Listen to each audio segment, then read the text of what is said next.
ആകാശവാണി. നമസ്കാരം.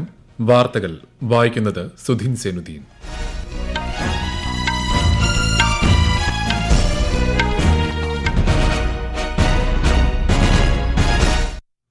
പ്രധാന വാർത്തകൾ. മൂന്നാം നരേന്ദ്രമോദി സർക്കാരിന്റെ ആദ്യ മന്ത്രിസഭാ യോഗം പ്രധാനമന്ത്രിയുടെ അധ്യക്ഷതയിൽ ന്യൂഡൽഹിയിൽ ചേർന്നു. പ്രധാനമന്ത്രി ആവാസ് യോജനയിലൂടെ 3 കോടി ഭവനങ്ങൾക്ക് നിർമ്മാണ സഹായം നൽകാൻ മന്ത്രിസഭാ തീരുമാനം. സിക്കിം മുഖ്യമന്ത്രിയായി SKM നേതാവ് പ്രേം സിംഗ് തമാങ് സത്യപ്രതിജ്ഞ ചെയ്ത് ചുമതലയേറ്റു.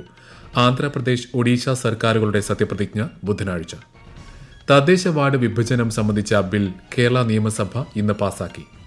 മദ്യനയവുമായി ബന്ധപ്പെട്ട പ്രതിപക്ഷ ബഹളത്തെ തുടർന്ന് സഭ ഇന്നത്തേക്ക് പിരിഞ്ഞു. LDFന്റെ 2 രാജ്യസഭാ സീറ്റുകൾ CPIക്കും കേരള കോൺഗ്രസ് എമ്മിനും വിട്ടുനൽകാൻ മുന്നണി യോഗത്തിൽ തീരുമാനം. ഹാരിസ് ബീരാൻ മുസ്ലിം ലീഗിന്റെ രാജ്യസഭാ സ്ഥാനാർത്ഥി. വാർത്തകൾ വിശദമായി. മൂന്നാം നരേന്ദ്രമോദി സർക്കാരിന്റെ ആദ്യ മന്ത്രിസഭാ യോഗം ന്യൂഡൽഹിയിൽ ചേർന്നു. പ്രധാനമന്ത്രി നരേന്ദ്രമോദിയുടെ അധ്യക്ഷതയിലാണ് യോഗം ചേർന്നത്. പ്രധാനമന്ത്രി ആവാസ് യോജനയിലൂടെ 3 കോടി ഭവനങ്ങൾക്ക് നിർമ്മാണ സഹായം നൽകാൻ മന്ത്രിസഭ തീരുമാനിച്ചു.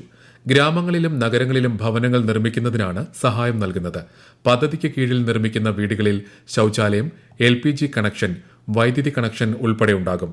ഇന്നലെ സത്യപ്രതിജ്ഞ ചെയ്ത കേന്ദ്രമന്ത്രിമാരുടെ വകുപ്പുകൾ സംബന്ധിച്ച തീരുമാനവും ഉടൻ പുറത്തുവരും.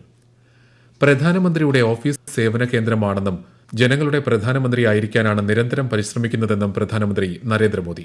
3ാം തവണയും അധികാരമേറ്റ ശേഷം പ്രധാനമന്ത്രി കാര്യാലയത്തിലെ ഉദ്യോഗസ്ഥരെയും ജീവനക്കാരെയും അഭിസംബോധന ചെയ്യുകയായിരുന്നു അദ്ദേഹം.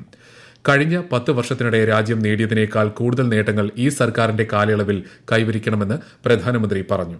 കാഴ്ചപ്പാടുകളിലെ വ്യക്തത, ദൃഢവിശ്വാസം, പൂർണ്ണ സമർപ്പണത്തോടെയുള്ള പ്രവർത്തനം ഇവയെല്ലാമാണ് വിജയത്തിന്റെ മന്ത്രമെന്നും പ്രധാനമന്ത്രി ചൂണ്ടിക്കാട്ടി.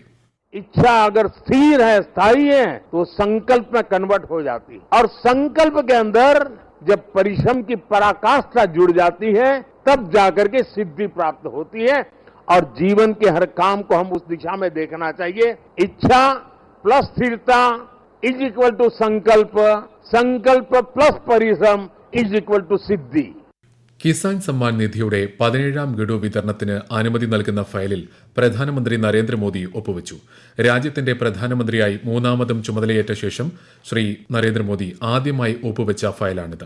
കർഷകരുടെ ക്ഷേമത്തിന് തന്റെ സർക്കാർ പൂർണ്ണമായും പ്രതിജ്ഞാബദ്ധമാണെന്ന് പ്രധാനമന്ത്രി വ്യക്തമാക്കി.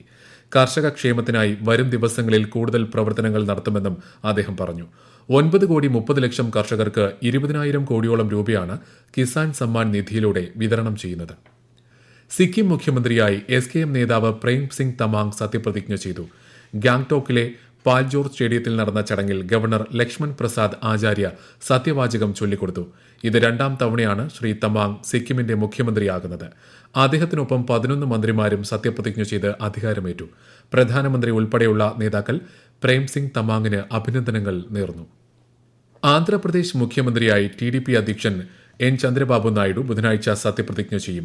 വിജയവാഡയിലെ ഗന്നവാരത്താണ് സത്യപ്രതിജ്ഞാ ചടങ്ങുകൾ.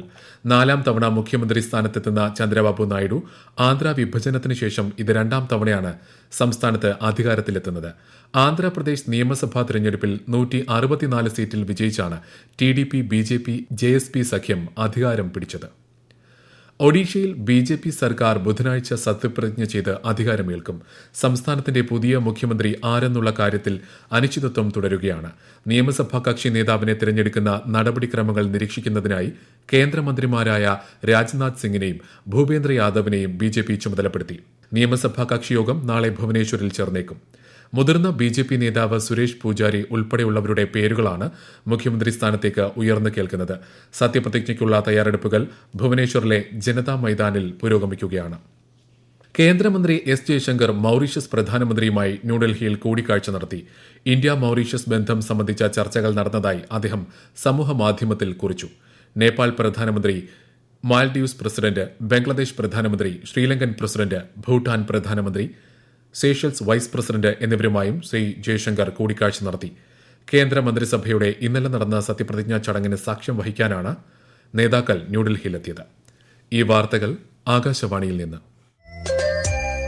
ആകാശവാണി വാർത്തകളും വാർത്താധിഷ്ഠിത പരിപാടികളും all India radio news Thiruvananthapuram എന്ന യൂട്യൂബ് ചാനലിൽ ലഭ്യമാണ്. കൂടുതൽ വാർത്തകൾക്കായി @All India Radio News Thiruvananthapuram എന്ന ഫേസ്ബുക്ക് പേജും @AER_News_TVM എന്ന എക്സ് ഹാൻഡിലും സന്ദർശിക്കാം. മദ്യനയവുമായി ബന്ധപ്പെട്ട പ്രതിപക്ഷ ബഹളത്തെ തുടർന്ന് സംസ്ഥാന നിയമസഭ ഇന്നത്തേക്ക് പിരിഞ്ഞു. വിഷയം സഭ നിർത്തിവെച്ച് ചർച്ച ചെയ്യണമെന്നാവശ്യപ്പെട്ട് പ്രതിപക്ഷത്തു നിന്നും റോജി എം ജോൺ അടിയന്തര പ്രമേയ അവതരണത്തിന് നോട്ടീസ് നൽകി. വിഷയത്തിന്റെ ഗൌരവം കണക്കിലെടുത്ത് വിജിലൻസ് ജുഡീഷ്യൽ അന്വേഷണങ്ങൾ പ്രഖ്യാപിക്കണമെന്നും അദ്ദേഹം ആവശ്യപ്പെട്ടു. വിഷയത്തിൽ തെറ്റായ വാദഗതിയാണ് പ്രതിപക്ഷം ഉന്നയിക്കുന്നതെന്ന് മുഖ്യമന്ത്രി പിണറായി വിജയൻ മറുപടി നൽകി. പ്രാഥമിക ചർച്ച പോലും നടത്തിയിട്ടില്ലാത്ത വിഷയം സഭ നിർത്തിവെച്ച് ചർച്ച ചെയ്യേണ്ട സാഹചര്യമില്ലെന്ന് മന്ത്രി MP രാജേഷ് അറിയിച്ചു. സ്പീക്കർ അടിയന്തര പ്രമേയത്തിന് അവതരണാനുമതി നിഷേധിച്ചതിന് പിന്നാലെ പ്രതിപക്ഷ ബഹളം രൂക്ഷമായതിനെ തുടർന്ന് നടപടികൾ പൂർത്തിയാക്കി സഭ ഇന്നത്തേക്ക് പിരിയുകയായിരുന്നു. തദ്ദേശ വാർഡ് വിഭജനം സംബന്ധിച്ച ബില്ലും നിയമസഭ ഇന്ന് പാസാക്കി. പ്രതിപക്ഷ ബഹളത്തിനിടെ സബ്ജക്ട് കമ്മിറ്റിക്ക് വിടാതെ ബിൽ സഭ പാസാക്കുകയായിരുന്നു. രാജ്യസഭയിൽ ഒഴിവ് വരുന്ന LDFന്റെ 2 സീറ്റുകളിലേക്ക് CPI കേരള കോൺഗ്രസ് മാണി ഗ്രൂപ്പ് സ്ഥാനാർത്ഥികൾ മത്സരിക്കുമെന്ന് LDF കൺവീനർ EP ജയരാജൻ തിരുവനന്തപുരത്ത് വാർത്താസമ്മേളനത്തിൽ അറിയിച്ചു. മുന്നണികൾക്കായി വിട്ടുവീഴ്ച ചെയ്യുന്ന പാർട്ടിയാണ് CPIM എന്നും അദ്ദേഹം പറഞ്ഞു. ഹാരിസ് ബീരാനാണ് മുസ്ലിം ലീഗിന്റെ രാജ്യസഭാ സ്ഥാനാർത്ഥി. തിരുവനന്തപുരത്ത് ചേർന്ന മുസ്ലിം ലീഗ് നേതൃയോഗത്തിലാണ് തീരുമാനം. KMCC ദില്ലി ഘടകം പ്രസിഡന്റും സുപ്രീംകോടതി അഭിഭാഷകനുമാണ് ഹാരിസ് ബീരാൻ. കേന്ദ്ര മന്ത്രിസഭയിൽ നിന്നും താൻ രാജിവെക്കുമെന്ന തരത്തിൽ ചില മാധ്യമങ്ങൾ നൽകുന്ന വാർത്തകൾ തെറ്റാണെന്ന് കേന്ദ്ര സഹമന്ത്രി സുരേഷ് ഗോപി. കേരളത്തിന്റെ വികസനത്തിനായി പ്രധാനമന്ത്രി നരേന്ദ്രമോദിയുടെ നേതൃത്വത്തിനു കീഴിൽ നിശ്ചയദാർഢ്യത്തോടെ പ്രവർത്തിക്കുമെന്നും അദ്ദേഹം സമൂഹമാധ്യമമായ എക്സിൽ കുറിച്ചു. പ്രധാനമന്ത്രിക്കൊപ്പമുള്ള ചിത്രവും ശ്രീ സുരേഷ് ഗോപി പങ്കുവച്ചു. ലൈംഗിക പീഡന കേസിൽ അറസ്റ്റിലായ ജനതാദൾ S നേതാവും മുൻ MPയുമായ പ്രജ്വൽ രേവണ്ണയെ ബംഗളൂരു കോടതി ഈ മാസം 24 വരെ ജുഡീഷ്യൽ കസ്റ്റഡിയിൽ വിട്ടു. മെയ് 30 ജർമ്മനിയിൽ നിന്ന് എത്തിയ പ്രജ്വലിനെ ബംഗളൂരു വിമാനത്താവളത്തിൽ വെച്ചാണ് അറസ്റ്റ് ചെയ്തത്. മണിപ്പൂർ മുഖ്യമന്ത്രി ബിരേൻ സിംഗിന്റെ സുരക്ഷാ സംഘത്തിനു നേരെ അജ്ഞാത സംഘം ആക്രമണം നടത്തി. ജിരിബാമിലേക്കുള്ള യാത്രാമധ്യേ കോട്ട്ലൻഡ് സിനാം ഗ്രാമത്തിൽ ഇന്ന് രാവിലെ 10:30ഓടെയാണ് സംഭവം. മുഖ്യമന്ത്രി യാത്രാസംഘത്തിലുണ്ടായിരുന്നില്ല. നാളെ അദ്ദേഹം ജിരിബാമിലെ സംഘർഷബാധിത പ്രദേശങ്ങൾ സന്ദർശിക്കാനിരിക്കെയാണ് ആക്രമണമുണ്ടായത്. ഒരു പോലീസ് ഉദ്യോഗസ്ഥന് സംഭവത്തിൽ പരിക്കേറ്റിട്ടുണ്ട്. സംഭവസ്ഥലത്ത് കൂടുതൽ സുരക്ഷാ സേനയെ വിന്യസിച്ചു. അക്രമികൾക്കായി തിരച്ചിൽ പുരോഗമിക്കുകയാണ്. ഇന്ത്യയുടെ സൌരദൌത്യം ആദിത്യ 11 ഭൌമകാന്തിക കൊടുങ്കാറ്റിനിടെ കഴിഞ്ഞ മാസം പകർത്തിയ സൂര്യന്റെ ചിത്രങ്ങൾ ISRO പുറത്തുവിട്ടു. ബഹിരാകാശത്തെ ലഗ്രാഞ്ച് പോയിന്റിൽ നിന്ന് solar ultraviolet imaging telescope, visible emission line coronagraph എന്നീ റിമോട്ട് സെൻസിംഗ് പേലോഡുകളാണ് ചിത്രം പകർത്തിയത്. ISRO പുറത്തുവിട്ട ചിത്രങ്ങളിൽ സൂര്യന്റെ ഉപരിതലം വ്യക്തമാണ്. അൾട്രാവയലറ്റ് വികിരണം, ദീർഘകാല സൌര വ്യതിയാനങ്ങൾ എന്നിവ പഠിക്കാൻ ഈ ചിത്രങ്ങൾ ഉപകരിക്കുമെന്ന് ISRO അറിയിച്ചു. സംസ്ഥാനത്ത് അടുത്ത 4 ദിവസം ശക്തമായ കാറ്റിനും വ്യാപക മഴയ്ക്കും സാധ്യതയെന്ന് കേന്ദ്ര കാലാവസ്ഥാ വകുപ്പ്. കൊല്ലം, പത്തനംതിട്ട, ആലപ്പുഴ, കോട്ടയം ഒഴികെയുള്ള 10 ജില്ലകളിൽ ഇന്ന് മഞ്ഞ ജാഗ്രത പ്രഖ്യാപിച്ചിട്ടുണ്ട്. നാളെ കണ്ണൂർ, കാസർഗോഡ് ജില്ലകളിൽ ഓറഞ്ച് ജാഗ്രതയും നൽകി. കേരള, കർണാടക, ലക്ഷദ്വീപ് തീരങ്ങളിൽ മത്സ്യബന്ധനത്തിന് പോകാൻ പാടില്ലെന്നും മുന്നറിയിപ്പുണ്ട്. ലോകകപ്പ് 2020 ക്രിക്കറ്റിൽ ഇന്ന് ദക്ഷിണാഫ്രിക്ക ബംഗ്ലാദേശ് പോരാട്ടം. ന്യൂയോർക്കിലെ ഇന്റർനാഷണൽ ക്രിക്കറ്റ് സ്റ്റേഡിയത്തിൽ രാത്രി 8 മണിക്കാണ് മത്സരം. യമുന നദിയിൽ നിന്ന് ജലം വിട്ടു നൽകുന്നത് സംബന്ധിച്ച് ഹരിയാന സർക്കാരുമായി ചർച്ച നടത്തുമെന്ന് ഡൽഹി ലഫ്റ്റനന്റ് ഗവർണർ വിനയ് കുമാർ സക്സേന. രാജ്യതലസ്ഥാനത്തെ ജലക്ഷാമത്തിൽ പരിഹാരം തേടിയുള്ള ഡൽഹി സർക്കാരിന്റെ അടിയന്തര യോഗത്തിലാണ് ലഫ്റ്റനന്റ് ഗവർണർ ഇക്കാര്യം അറിയിച്ചത്. ഹിമാചൽ പ്രദേശിൽ നിന്നും ഡൽഹിക്ക് ഇതുവരെയും വെള്ളം ലഭിച്ചിട്ടില്ലെന്നും ഹിമാചൽ പ്രദേശുമായുള്ള തർക്കത്തെ തുടർന്നാണ് ഹരിയാനയും ജലം വിട്ടു നൽകാത്തതെന്നും ഡൽഹി ജലമന്ത്രി അതിഷി ആരോപിച്ചു. പ്രധാന വാർത്തകൾ വീണ്ടും. 3ാം നരേന്ദ്രമോദി സർക്കാരിന്റെ ആദ്യ മന്ത്രിസഭാ യോഗം പ്രധാനമന്ത്രിയുടെ അധ്യക്ഷതയിൽ ന്യൂഡൽഹിയിൽ ചേർന്നു.